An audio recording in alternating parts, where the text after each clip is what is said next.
मैं जनरल नमाज में बात करूँ सुन्नत की, तो जैसे कि हाथों को कानों तक उठाना सुन्नत, हाथों की उंगलियां नॉर्मल रखना सुन्नत। इसी के साथ साथ जो है रुकू में जब हम जाएंगे तो हाथों की उंगलियों का खुला होना सुन्नत। फिर उसके अलावा उसको घुटनों को जकड़ना सुन्नत, निगाह कदमों में होना सुन्नत, 3 बार सुबहान रब्बियल अज़ीम पढ़ना सुन्नत। ये सुन्नतों के अंदर आती है। लेकिन मैं नमाज की कैटेगरी से थोड़ा आपको समझाने की कोशिश करता हूँ। नमाज में अगर आप जाएंगे सुन्नत को लेकर तो 2 कैटेगरी होगी, मतलब 2 टाइप होंगे इसके सुन्नत के। एक तो होगी सुन्नत मौक़दा और एक होगी सुन्नत गैर मौक़दा।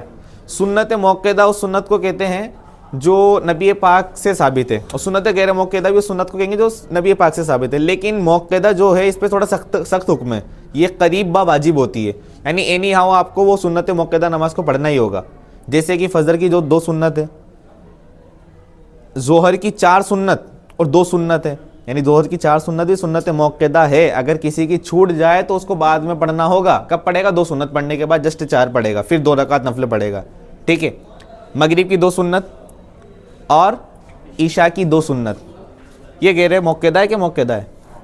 मौक़दा। और गैर मौक़दा कौन सी? असर से पहले की 4 और ईशा से पहले की 4।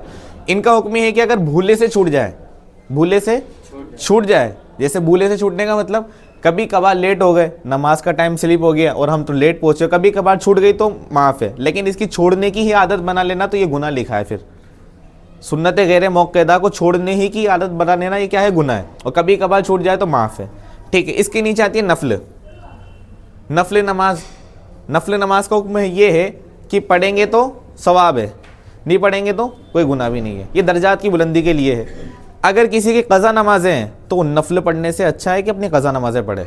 उस बंदे के लिए नफल पढ़ने से ज़्यादा अच्छा और अफजल है कि क़ज़ा नमाज़ें पढ़े, क्योंकि नफल जब तक आसमान के ऊपर नहीं उठाई जाती, जब तक फ़र्ज़ नमाज़ें जो है ना कंप्लीट ना हो, मुअल्लक रहती है, आसमान और ज़मीन के दरमियान लटकी रहेगी।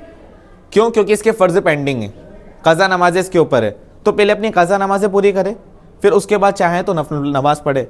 और नफल नमाज ये दर्जात की बुलंदी का सबब बनेगी। समझ गए?